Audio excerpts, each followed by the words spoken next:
Perón y será siempre testigo de Perón y la bandera de mi pueblo. Y aunque dicen el camino flores sin vida, yo sé que ustedes recogerán mi nombre y lo llevarán como bandera a la victoria. Hola. Sí. Reivindicaciones. Hola, ¿qué tal? Buenas tardes. Nos estamos riendo porque yo le digo a Jorge que nos está espoleando el Eternauta, porque él tiene un artículo. Bueno, después vamos a hablar del Eternauta, ahí voy a mechar. Bienvenidos a este programa que hemos dado en llamar Cactus, Volver a Perón. Hoy vamos a dar un nuevo WhatsApp en Radio Irupé. Si tienen para anotar, estaría bueno la comunicación, 221-357-8550. Repetimos, 221-357-8550. Bueno, como todos saben, o muchos lo saben y la mayoría lo recuerda, algunos lo habrán visto en las redes, todos los que están en las redes y demás, hoy es el aniversario del natalicio de María Eva Duarte de Perón, de Evita, para todos nosotros. 7 de mayo es un día muy recordado y nosotros siempre le hacemos un homenaje en todos lados y demás. Hay actos, hoy hay actos y yo no voy a poder participar porque estamos acá, pero nuestro homenaje a Evita, a la bandera de los humildes. ¿Qué dijo de Milei? Que era sobre Evita, ¿no? ¿Qué dijo Milei sobre Evita? Que era la banderada de los resentidos. Bueno, así que imagínense este muchacho. Por eso le tenemos asco, ¿no? Él no tendrá asco a nosotros, nosotros tenemos asco a él. Justo él habla de resentido, justo él. Claro. Claro. Dicho sea de paso, anteayer vi un programa muy interesante, un ratito, de este periodista Pagni, trabajando todo ese tema del odio, los resentimientos, todo eso, estuvo bien. Evita está en el corazón de todos los argentinos y en nuestro corazón, pero además, como ella misma dijo, volveré y seré millones, y así ha sucedido. Es la bandera de lucha de todo el pueblo argentino, y hoy es un símbolo de lo que precisamente queremos y aspiramos a que sea nuestra sociedad, una sociedad solidaria, una sociedad que piensa en el otro, una sociedad que trabaja por el bien común. Lo dice siempre esta frase que ponemos al iniciar nuestro programa. Yo nunca no quise nada para mí, mi causa es la causa del pueblo, sería un poco replanteando, mixturando la frase de Perón. Entonces, primer tema, el homenaje a Evita, presente siempre en nuestro corazón. ¿Ustedes quieren decir algo sobre Evita, compañero? No, y habría muchísimo para decir. Obviamente que además Evita fue una figura que trascendió a la Argentina, obviamente. Es esos íconos a nivel mundial. Una persona que vivió apenas 30 y pico de años, marcó una época en la Argentina y en el mundo. Así que el homenaje mío también para la querida Evita. Bueno, sí, Jorge. No, lo mismo que decíamos de Francisco el otro día en el programa anterior. Son los héroes, después vamos a hablar en el Eternauta seguramente, pero son los héroes comunes, los héroes que funcionan en grupo. Claro. Es eso. La construcción colectiva de un proyecto común que nosotros hemos dado llamar el Proyecto Nacional y Popular. Bueno, queridos compañeros, luego de hacer ítem, contarles que este programa va a tener como dos partes. Una primera parte que vamos a tratar de meter a presión todos los temas que están dando vuelta locales, y después vamos a hacer una segunda parte hasta el final, que nos vamos a dirigir al tema del Eternauta.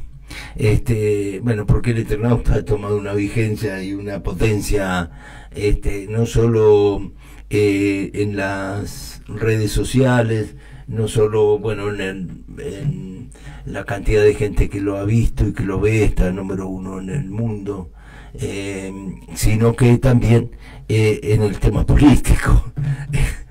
Después lo discutimos, pero algunos pánfilos dicen, no hay que politizar el Eternauta, y me hacen reír a mí, me hace reír realmente, me parece la verdad una boludez. Un tipo que escribe desde la política y para la política le dicen no politicen. Bueno, bárbaro, muchachos, estamos bien orientados. Bueno, pero entonces el programa tiene estas dos partes. Entonces hacemos una brevísima cortina musical, una brevísima pausa, y después empezamos ya con los temas nos metemos de cabeza en el programa. Yo llevo en mis oídos la mama. Bueno, nos estamos riendo acá con Fernando. Los temas políticos son muchos y los temas de información son muchos. Yo voy a tratar de ser muy sintético, muy sintético. Tiro solamente 3 frases, porque siempre lo hacemos al final, y hoy vamos a cambiar el orden. El primer tema que quiero tirar, para ya clausurar el tema político, es que se llegó a un acuerdo entre la Junta Electoral, que hoy preside la presidenta de la Corte, valga la redundancia, pero a su vez por la Constitución es presidenta de la Junta Electoral, es Hilda Kogan, la doctora Hilda Kogan. Ellos plantearon que la imposibilidad de cumplimiento de estos plazos electorales para las próximas elecciones en lo provincial. Y se presentó un proyecto que presentó María Teresa García, la senadora María Teresa García, pero también otros de la oposición en el mismo sentido, de aceptar los plazos que planteó, modificados, que planteó la Junta Electoral. Breve recapitulación: va a haber 2 elecciones, entonces en la provincia de Buenos Aires, separada. Una va a ser la elección nacional, que obviamente está bajo la jurisdicción de la Justicia Federal, del juez federal con competencia electoral en la provincia de Buenos Aires, que es el juez federal número 1, y por primera vez en la historia, la elección de la provincia de Buenos Aires va a estar bajo la conducción, digámoslo así, bajo la responsabilidad, bajo el control de la Junta Electoral de la provincia de Buenos Aires. Y entonces, hoy o mañana, no sé qué día será, la legislatura de la provincia de Buenos Aires entrará a tratar estos nuevos plazos, y ya estaremos en condiciones entonces de empezar a poner en funcionamiento el cronograma electoral. Estamos sobre los tiempos, estamos mordidos en los tiempos, así que necesitaríamos ya tener el cronograma electoral.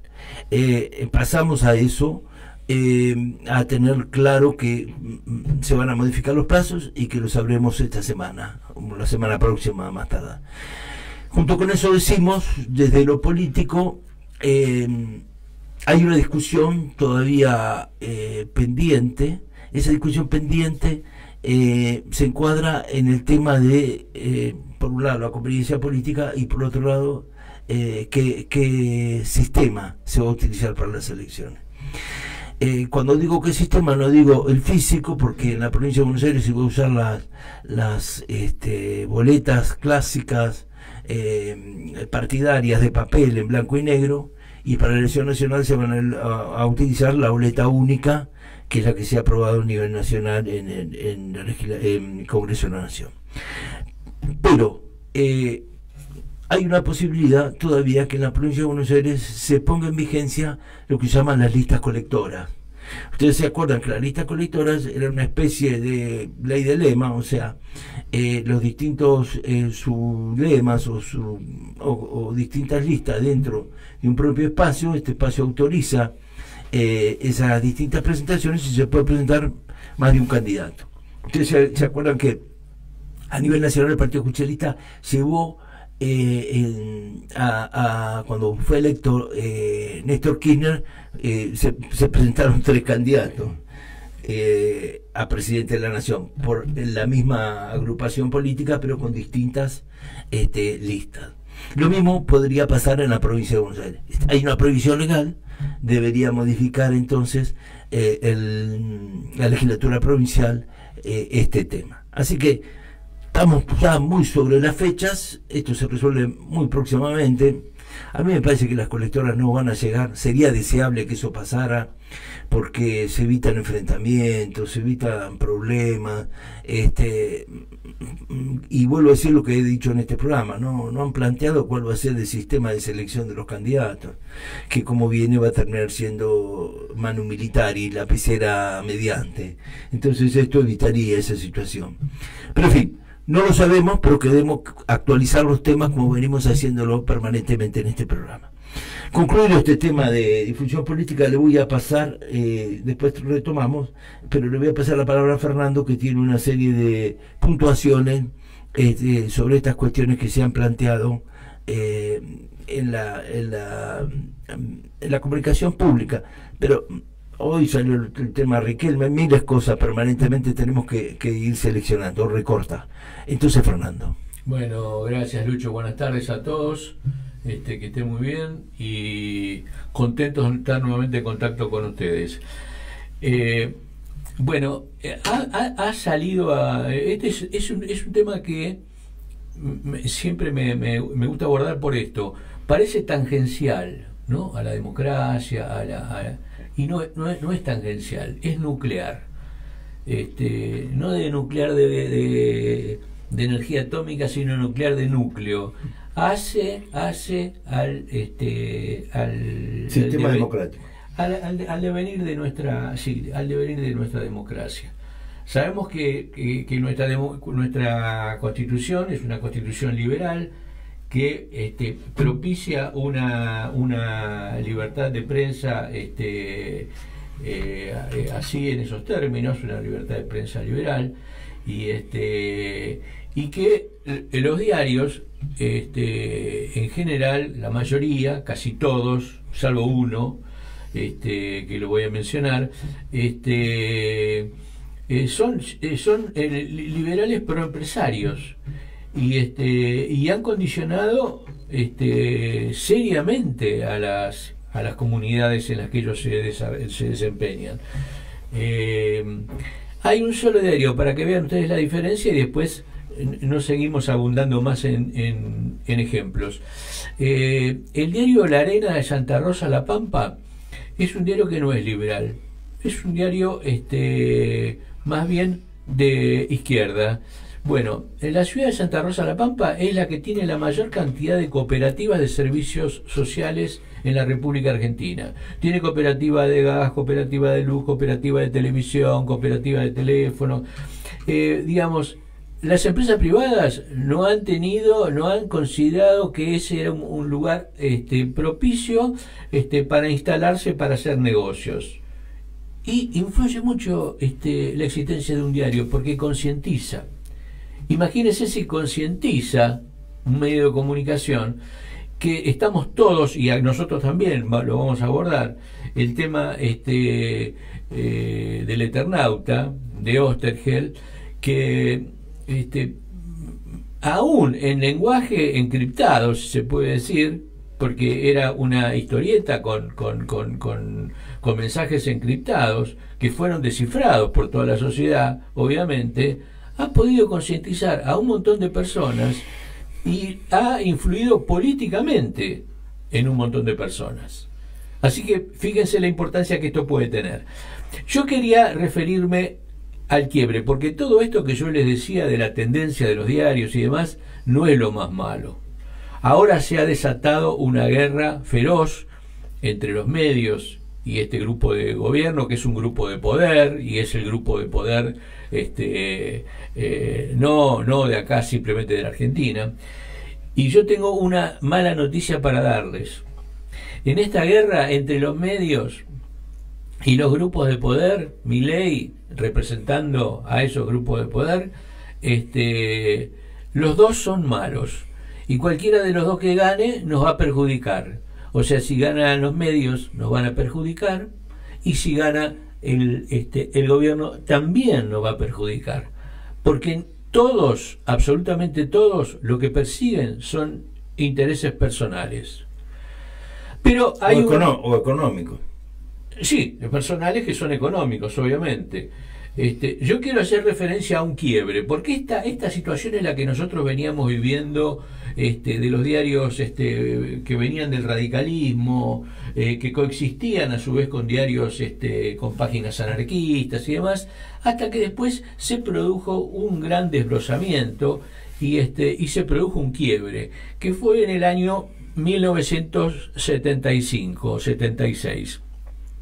Cuando viene el golpe de Estado en 1976, el golpe de Estado tenía previsto realizar una infinidad de hechos delictivos desde ya, y los tenía planeados en el diseño de su proyecto. Pero pensaron, ¿cómo hacemos para que esto no trascienda? Como para que esto no se dé a conocer, para que esto se oculte. O sea, para que nosotros podamos matar a todos quienes querramos, y a secuestrar y tirar desde los aviones y demás, y que lo podamos hacer sin que nadie se escandalice. Y eso era posible si no salía en los diarios. Bueno, ¿qué fue lo que hizo que no saliera en los diarios? Había una empresa de papel, el gobierno se la regaló a 3 diarios, a Clarín, a La Nación y La Razón, y esos diarios nunca hicieron referencia a el sacrilegio que se estaba cometiendo en la República Argentina con nuestros jóvenes y con nuestros militantes. Y fue tal el poder que adquirieron esos diarios, sobre todo el diario Clarín, fue tal el poder que adquirió. Claro, imagínense ustedes, si mi insumo principal es el papel y el gobierno me regala la planta de papel a la que yo le tenía que comprar el insumo, imagínense qué ventaja competitiva le doy, porque Clarín su papel lo sacaba de la planta. Papel prensa, ¿no? Papel prensa, estamos refiriéndonos a papel prensa. Y lo pagaba, ponía el precio que quería, lo pagaba, lo distribuía. Y a los demás diarios, a los competidores, ya sean competidores de Clarín o competidores del gobierno, que osaran saltear esta premisa de que no se podía decir nada, era muy simple. O sea, no le entregaban papel. Y ya se sabe que un diario sin papel no puede funcionar. En aquella época. Sí, ahora afortunadamente con la digitalización yo creo que se ha democratizado un poco la libertad de prensa, pero digamos va a ser otro capítulo muy interesante ese, porque realmente yo creo que es un shock importantísimo en el desarrollo de la humanidad, la digitalización y la posibilidad de salir por medios alternativos, y la posibilidad de que los diarios cada vez tengan menos presencia y que sean menos exclusivos en la forma de generar opinión. Un solo comentario. Sí. Lo que vos estás escribiendo es que para que las cosas funcionen no tienen que ser monopólicas, ni en los recursos, ni en las inversiones, ni en nada. O sea que cualquier intento de monopolizar, como en este caso el papel, o monopolizar como podría ser en el futuro el procesamiento en masa, la inteligencia artificial y demás, es un atentado contra la libertad. O sea, libertad y monopolio son contradictorios. Absolutamente, absolutamente. Y bueno, lo que se ha armado... Perdón, salvo en el gobierno de Milei. Bueno, estamos hablando con gente razonable. Bueno, ciertamente este monopolio muy grande, muy poderoso en el que se transformó Clarín, condicionó la democracia. O sea, Clarín siempre funcionó como una pistola en la cabeza de la democracia. O sea, lo que yo digo, hay anécdotas. O sea, cuando se va Alfonsín, cuando tiene que abandonar el gobierno de Alfonsín, o sea, estaba sentado a la mesa con Manieto, que es el dueño de Clarín, y Alfonsín le dijo: mire, Manieto, por lo menos déjeme terminar el mandato. Y Manieto le dijo, no, mire, usted ya es un estorbo, o sea, se tiene que ir porque es un estorbo, y se fue, y se tuvo que ir, y nadie lo sostuvo y se tuvo que ir.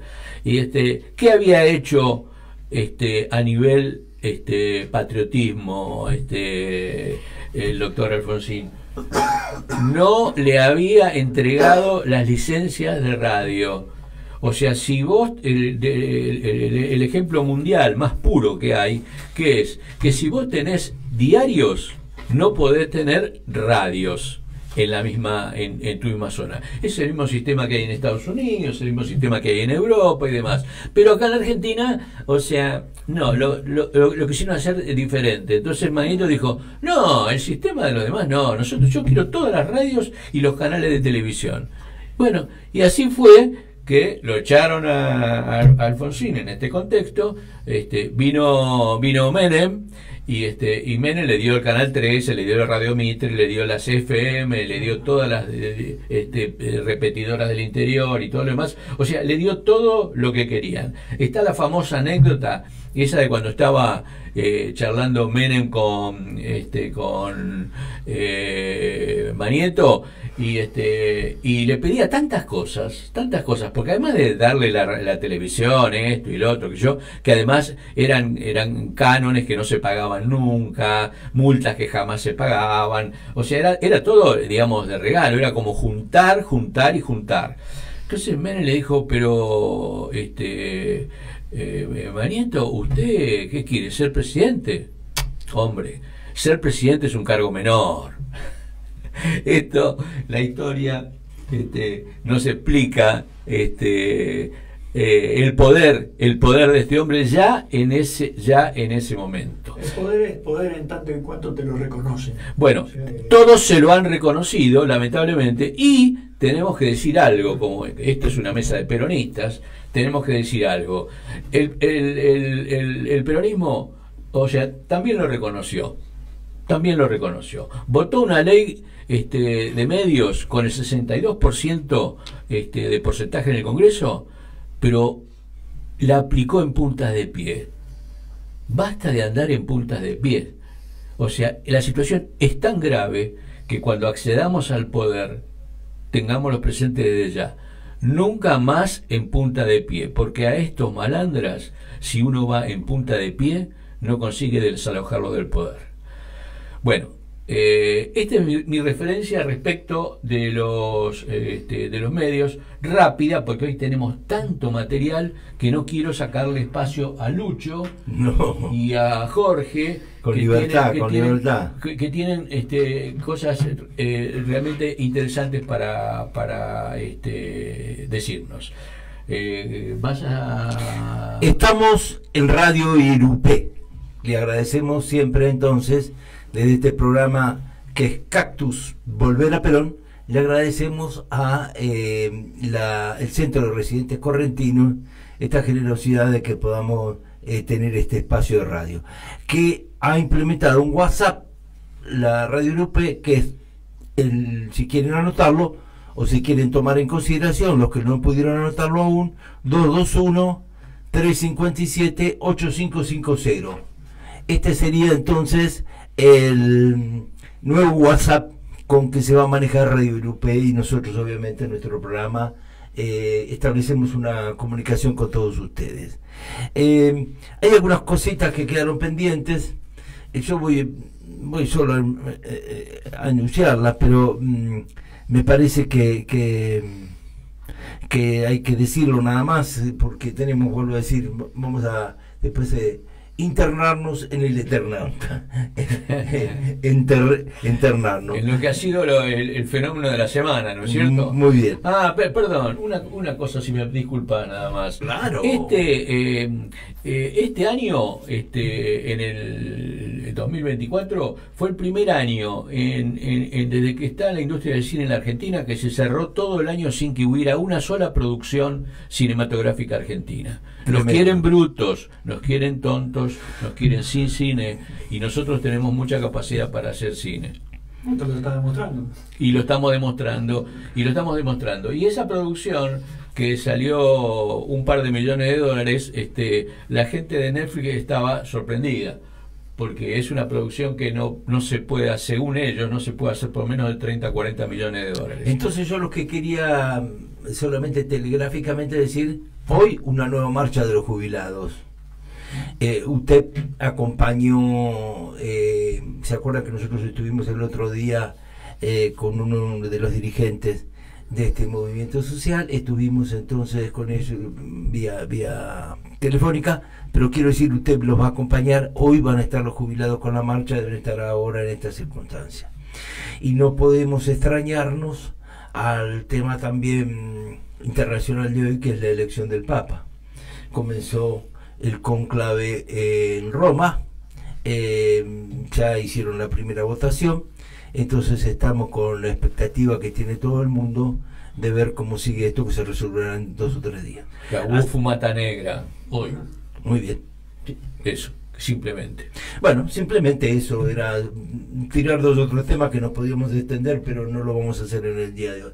Así que un breve corte y pasamos entonces a un nuevo capítulo.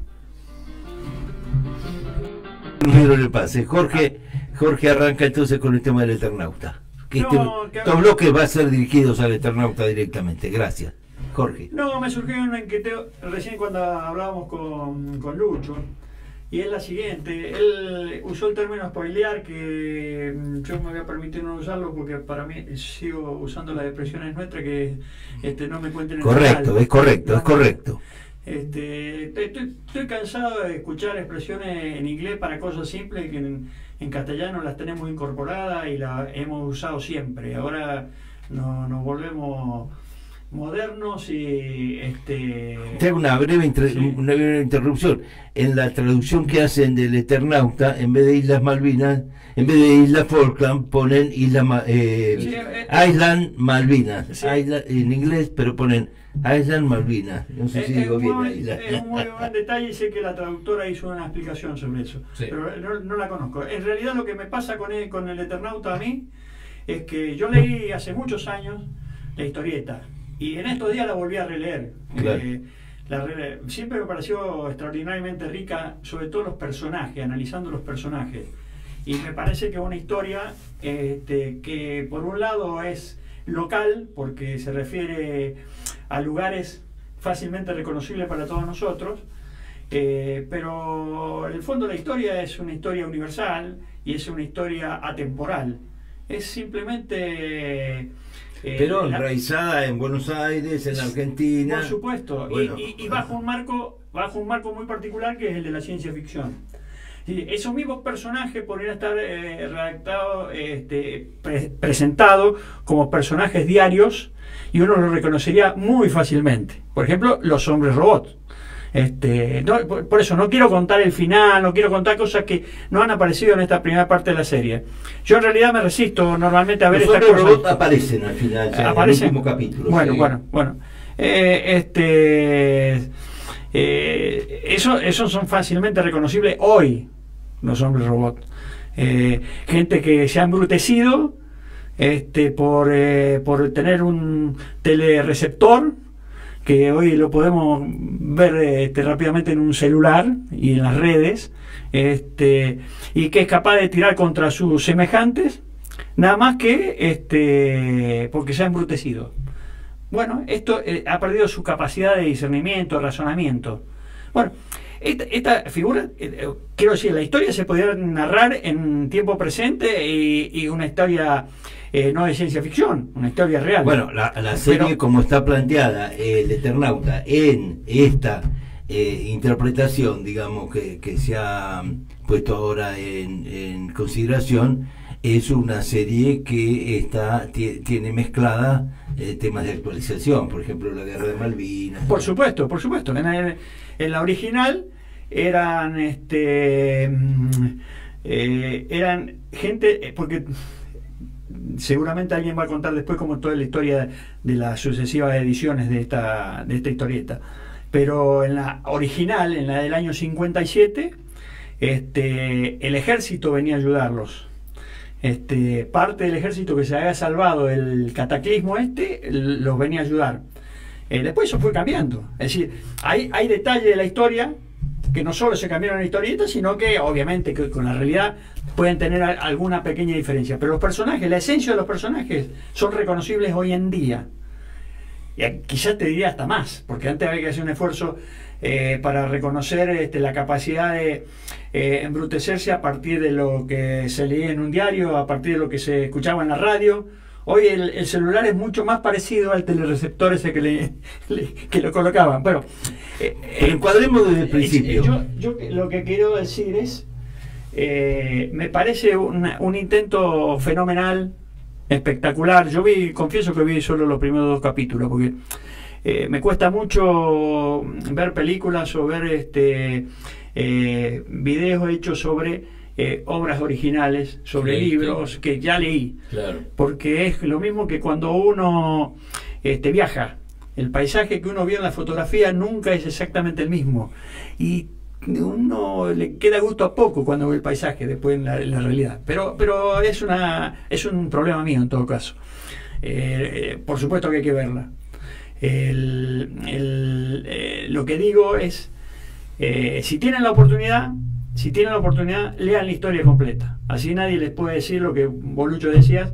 No hay que politizar y demás, porque además de la historia personal durísima de Oesterheld y su familia, está explícitamente lo que cuenta la historieta y la interpretación que se debe hacer de esa historieta.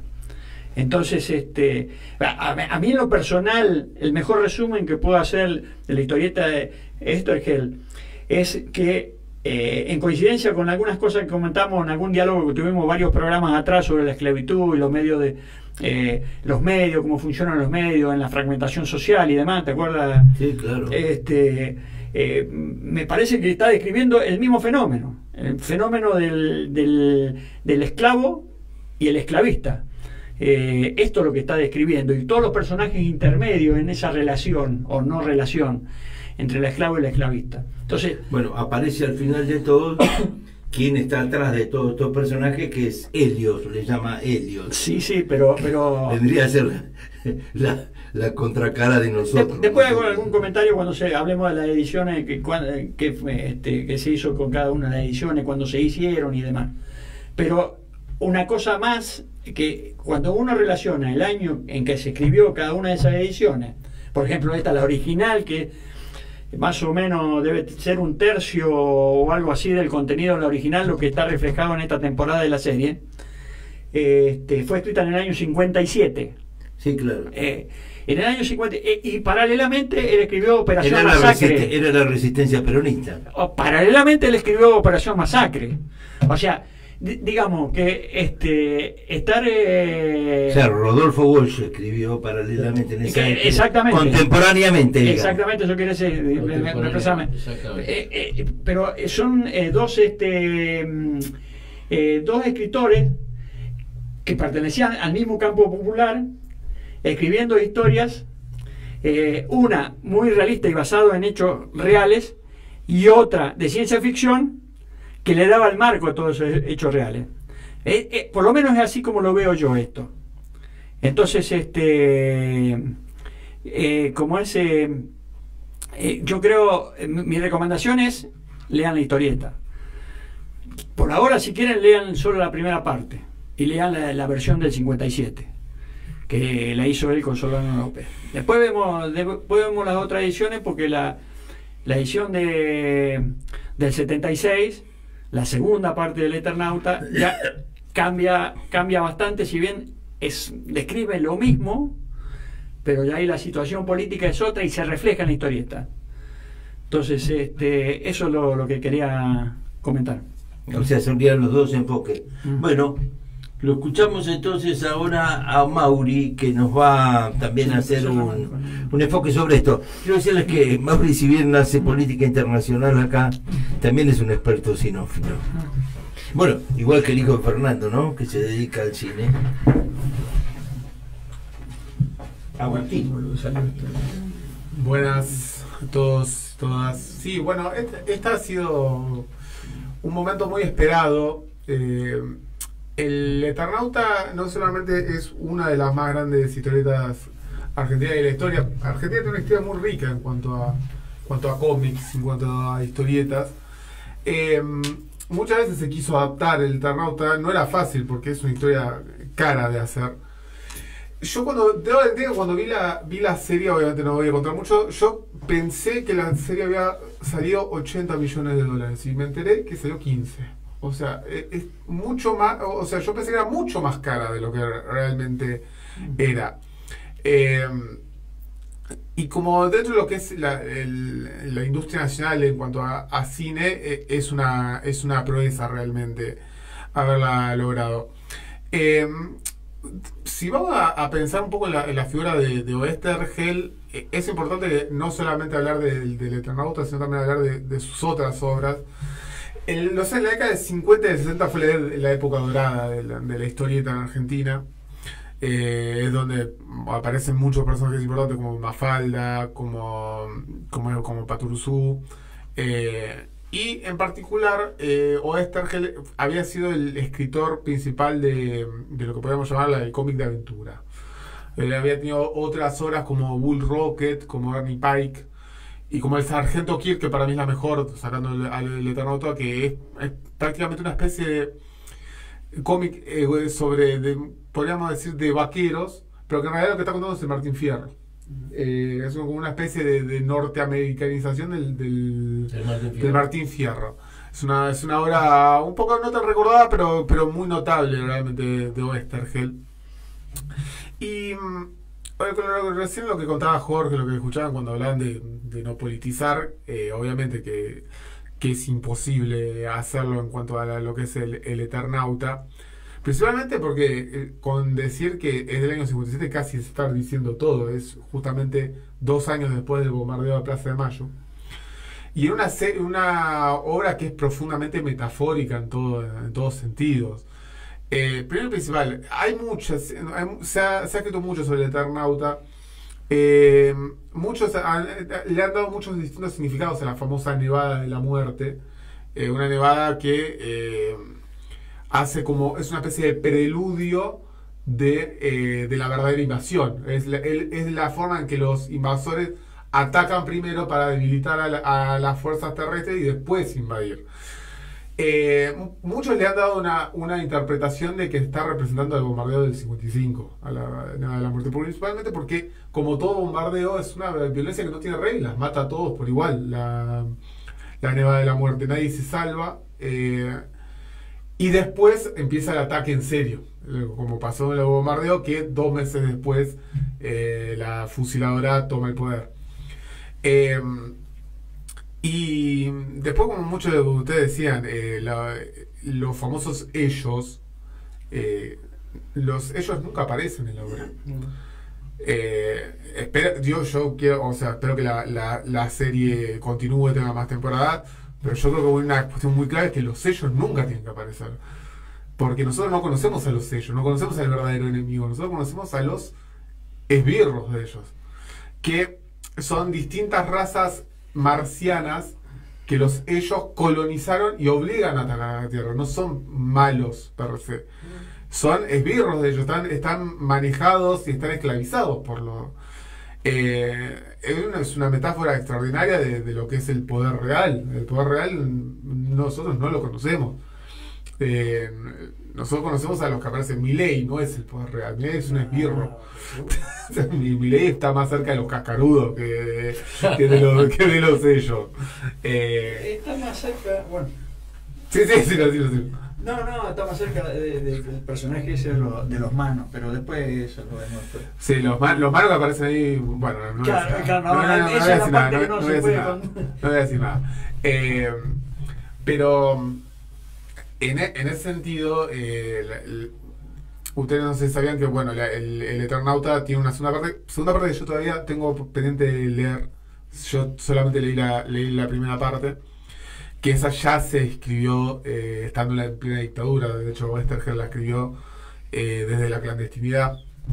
Hay que decir que Francisco Solano López, una figura de la que en historia se ha hablado poco, pero que tiene gran parte del mérito de esta obra, porque fue su dibujante, fue el que realmente logrado darle forma a este universo, recibía los guiones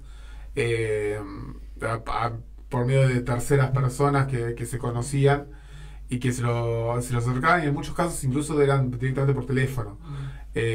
Y con eso pudieron escribir ya la segunda parte, donde ya la nevada de la muerte ya directamente es una metáfora del ataque de la dictadura militar.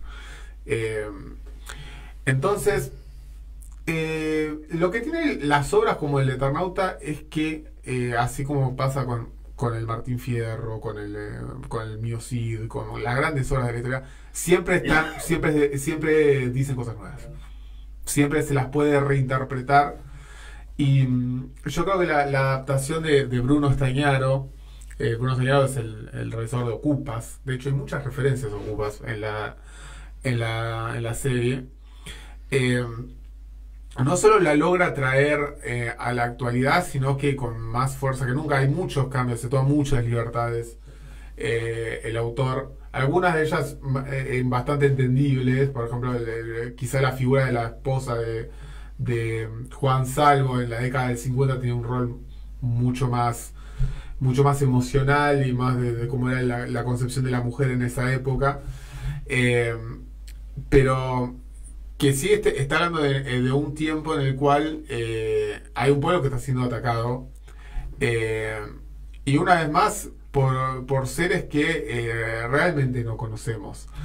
Y hay otra cosa que hay que decirlo: la ciencia ficción, esto lo digo yo siempre, dentro de los géneros de ficción, para mí hay un género que es el que para mí es más profundamente progresista, y para mí hay uno que es el más profundamente conservador. El que es profundamente conservador es el terror. El terror es, por naturaleza, es conservador, es el miedo. Es el miedo. Por ejemplo, yo siempre digo, que es Caperucita Roja, es el terror. Es no te desvíes del camino, porque en el camino está el lobo feroz. Es mantengan todo como está, el terror. Tiene mucho eso. Pero la ciencia ficción, de todo lo contrario, la ciencia ficción es profundamente reformista en ese sentido. La ciencia ficción siempre habla del futuro o de situaciones distópicas o catastróficas, como es en el caso del Eternauta, pero nunca está hablando del futuro, siempre está hablando del presente. Y en el Eternauta, a diferencia de lo que pasa en las historias de ciencia ficción norteamericana, donde una tragedia desata lo peor de la gente, por ejemplo en series como The Walking Dead, por ejemplo, en series como The Last of Us, que están actualmente en transmisión, cuando hay un cataclismo, cuando hay una crisis, la gente se pone peor. En el Eternauta no. En el Eternauta la gente tiene que unirse para pelear. En el cómic, que esto está parcialmente adaptado, vos lo decías, Jorge, que los militares salen a socorrer. Ahí dicen, los militares lo que dicen, ponen una bocina que dice, bueno, la única que nos queda es resistir. Salgan los que puedan pelear, porque la que nos queda es resistir. Es eso o la muerte. Eso en la serie parcialmente está, solamente que hay mucho más diálogo entre cómo se tiene que plantear esa resistencia. Con lo cual eso ya demuestra desde el vamos de que la serie tiene una postura ante la crisis. Ante la crisis hay que resistir, no hay que quedarse en casa. Qué sé yo, en The Walking Dead, ante la crisis hay que atrincherarse, hay que juntar a los tuyos y formar una comunidad y salvarse ustedes solos. En el Eternauta no. De hecho, en la serie, que creo que hay una parte que está muy buena, la parte del shopping, en la cual vos ves a prácticamente una sociedad nueva realizándose justamente dentro de ese shopping. Ahora bien, no solamente eso, sino que yo creo que Estañaro lo que entendió perfecto es que traer al Eternauta al siglo XXI tenía que ser a través de la idea de identidad argentina. Por eso lo convierte a Juan Salvo en un excombatiente. Ese es el gran acierto de Bruno Estañaro. Bueno, pero es también la obra de Oesterheld. Sí. Es ciencia ficción radicada, o sea, inserta no solo en Argentina, en la costumbre de Argentina, sino en Buenos Aires. No, pero es cierto, en los 2 capítulos que yo vi tips así, Sí. muy en la dirección que a mí me gusta, como este tipo de cosas. Sí. Hay flashes así en la cosa que revelan cuál es el mensaje real de la serie. Lo tiene, sí que lo tiene. Claro, nadie se salva solo. Claro, nadie se salva solo. Exactamente. Hay que decir que cuando salió el Eternauta era la época de la Guerra Fría, y la ciencia ficción norteamericana vivió su época dorada. Hay películas como La Guerra de los Mundos, como el ataque de los robacuerpos, en la cual había una invasión que buscaba controlar a las personas, porque esa invasión representaba el comunismo. Acá no hay una invasión que quiere controlar a las personas Perdón, también la literatura, ¿eh? Sí, Ray Bradbury. Sí, Ray Bradbury, exacto. En 1984. Acá hay un ataque a la sociedad, al pueblo, y el pueblo tiene que resistir. Acá hay un ataque, y que viene de una fuerza que, de hecho, el propio cómic lo dice. Se los define a los sellos como el odio cósmico. Son el odio cósmico. Entonces, pensarlo desde la actualidad, como ellos de la vida real son el odio, no sé si cósmico, pero el odio en sí mismo. El odio universal adaptado a la Argentina. Traído a la Argentina. Claro. Pero bueno, sí, sin duda que la verdad, dentro de lo que es este presente tan difícil, el Eternauta termina siendo... El Eternauta siempre fue un símbolo de resistencia. O sea, yo cuando empecé a militar a mis 20 años, estaba la figura del Nestornauta, me acuerdo, como es. Con lo cual, la idea de héroe colectivo sigue teniendo una fuerza muy grande. Recordemos que Macri quiso prohibir al Eternauta en las escuelas, de hecho lo prohibió. Al Eternauta en los colegios, porque es una historia muy potente cuando la demuestra la potencia, las herramientas que tienen ellos. Pero lo prohíben y se coincido con lo que decía Jorge, y con esto cierro. Es que la serie es muy buena, pero el mayor valor que tiene la serie es que te lleve al cómic. Claro. Realmente lo realmente potente sigue estando en el cómic, y esta adaptación lo que permite y lo que va a permitir es que muchos jóvenes argentinos lleguen al cómic. Se vendieron todos los ejemplares en la Feria del Libro el día de ayer. Vos, Jorge, estabas contándonos al principio, no lo hiciste en el aire, un poco un encuadramiento de la serie. ¿En qué sentido, Lucho? Bueno, tanto en la época como en la circunstancia. La época la comentamos, la comentó Mauricio también. Sí. La época en ese sentido, sí, la resistencia, etcétera. Se gesta ahí en la resistencia peronista, en la época de la resistencia. Y inmediatamente después que pasaron las cosas, un año y algo después. O sea, no es que... Bueno, ha circulado en las redes una traducción, digamos, donde Juan Salvo es Juan Perón. Sí, la leí. Sí. Por eso, pero, a ver, si un valor adicional que yo le doy a la serie es que está siempre vigente, porque siempre cometemos los mismos errores. Cierto. Entonces, el Eternauta, por otro lado, es la ejemplificación de la lucha permanente, porque también cometemos los mismos errores permanentemente. Claro. Una cosa que se ve a través de los diálogos con los manos, los sellos y todas estas cosas, es que la ambición de ellos por destruir la historia, porque la gente viva exactamente el presente, y no repasa la historia, porque cuando repasa la historia probablemente no cometan los mismos errores. Entonces el Eternauta va a seguir siendo vigente en la medida que sigamos haciendo las mismas pavadas todos los días. ¿Vos lees, Fernando, acá? Sí. la traducción que hacen en las redes. Sí, Juan Salvo es Juan Perón. Los sellos es el imperialismo británico. La casa del barrio es la unidad básica. El héroe colectivo es la comunidad organizada. El enemigo invisible es el poder económico. Los falsos alienígenas son la izquierda y derechas funcionales. Está bueno, Tomado. Lo traemos acá. No sé de quién es, quién lo hizo, pero está tomado- circulando por las redes. Tomado con humor y con verdad, ¿no? No, bueno, hay que adaptarse a las circunstancias. Exactamente. Bueno, yo quería exactamente. terminar lo que me pidió el Lucho. Sí, perdona. Eso fue en el 57. ¿Cuándo retoma él la historia? ¿Cuándo hacen las nuevas versiones? Y después entre el 63 y el 66, que hace la versión con Brescia. Y después en el 76, que hace la segunda parte.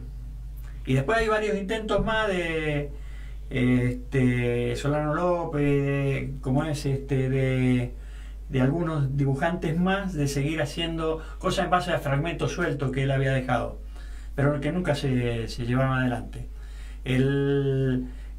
La versión del 69, prácticamente, del 63 al 66, es prácticamente la misma. Creo que se publicó hasta el 69, por ahí. Es prácticamente la misma versión, nada más que con otro dibujo. Es un dibujo más con menos detalles, de más calidad, para mi gusto, de más calidad del dibujo, pero con menos detalles, es menos rico el dibujo que hace Brescia. Y después en el 76 hace esa segunda parte, pero la segunda parte es un recuerdo de la primera, pero con una visión muy distinta en algunas cosas. Claro, Que pero la versión militante esa que le llaman. claro, pero vos estabas diciendo que nosotros estamos viendo solo una partecita. Sí, dicen, vi por ahí que dicen que un tercio más o menos de la primer parte del Eternauta, del total. Por eso que es, digo, si esta tercera parte, que casi no tiene final ahí. Tiene final abierto, claro. En final abierto. Llama tanto la atención y atrae tanto, la historia completa va a ser, el resultado va a ser extraordinario, porque yo me resisto a creer que es un problema de escenografía y recursos y eso, ¿no? Hay una historia atrás que es la que me parece que atrae. No, ellos ponen ahí, los que hicieron la película hacen esa parte que no me acuerdo cómo se llama, que explican cómo cómo lo hicieron, cómo trabajaron y demás, no sé cómo se llama esa parte que explican. Bueno, hay un nombre que tiene. Lo cierto es que ellos cuentan lo que les costó, cómo trabajaron, que fue una cosa prácticamente artesanal. Sí. Ahora con esta difusión obviamente van a tener una serie de recursos económicos, Obviamente, para hacer lo que quieran. Claro, ellos explican que con el avance tecnológico pudieron resolver temas que antes, en otras etapas que quisieron hacer esta obra, no pudieron hacer. No se puede, no sé. Ahora, lo interesante es la traducción política. El encuadre que estábamos Totalmente. haciendo, a mí me parece que es lo que tenemos que por lo menos poner en valor, que es que este gobierno de Milei calza justo para ser sí, porque son los impulsa el odio cósmico. Me parece que hacen una película del gobierno de Milei. Claro, parece que estuviera pensado toda esta cuestión. Lo que pasa es que es al revés. El gobierno de Milei viene a hacer una reencarnación, una reactualización de los viejos golpes militares y procesos violentos y crueles que se han hecho hasta ahora. Una definición que he tomado, por ejemplo, que me resultó interesante, que se está usando ahora en la elección de Cava, especialmente que este es el gobierno cruel. Y la crueldad es la motivación central del odio que los impulsa. Hay un odio que los impulsa y que los lleva, la verdad, hasta el final, ¿no? Sí, bueno, lo dice la viñeta esa que comentó justamente Mauricio, el odio cósmico. Lo define claramente cuál es el impulsor, el motivador. Pero fíjense que en esta época cuando hablamos de los sellos, en aquella época estaba un poco más, era un poco más visible, en todo caso, la silueta de ellos, porque ahí por ejemplo, en esta que comentaron ustedes recién, el imperialismo británico. Bueno, el imperialismo británico, la reina, todas las corporaciones británicas. Hoy la cosa todavía es más difícil para identificar a ellos. Hoy son algoritmos, son estructuras, superestructuras complejísimas. No, cuando hablaba Fernando precisamente de las redes sociales, hoy los helios hoy atrás están quienes manipulan las redes sociales, claro, quien las utiliza, quien las dirigen, quien las ha construido y quien administra la tecnología, bueno, y el capital financiero, digamos. Pero, y que no lo podemos, que son inasibles precisamente. Por eso, pero esas no dejan de ser herramientas. Una cosa son los que manejan herramientas para su propósito, y otros son las herramientas en sí, que dentro de esas herramientas hay personas, ¿no? Claro. Recién citábamos a Milei. Milei es una herramienta, claro. No es más que eso. Ahora, el que dirige hoy, casi te diría que ya nosotros identificamos a los hombres como los mega multimillonarios, los que administran fondos de riesgo, pero en realidad el poder de esos tipos también es bastante limitado. Hoy las transacciones automáticas, los bots y todo, han armado una estructura tan complejísima que esa es la que determina por dónde va el mundo, pero esa la determina en base a reglas muy básicas. Por ejemplo, que hay que acumular riqueza como dé lugar, ¿no? Muy bien. ¿Querías decir algo, Fernando? No, estamos pasados de tiempo. Interesantísimo, y hasta la próxima. Bueno, yo quería decir entonces, para despedirnos, nadie se salva solo. Lo dijo Perón, lo dijo Francisco. Estamos muy contentos de estar en Cactus. Volver a Perón, los esperamos la semana que viene. Gracias otra vez, Radio Lupe. Estamos entonces Orlando, para la próxima semana también en el 221-357-8550. Muchas gracias.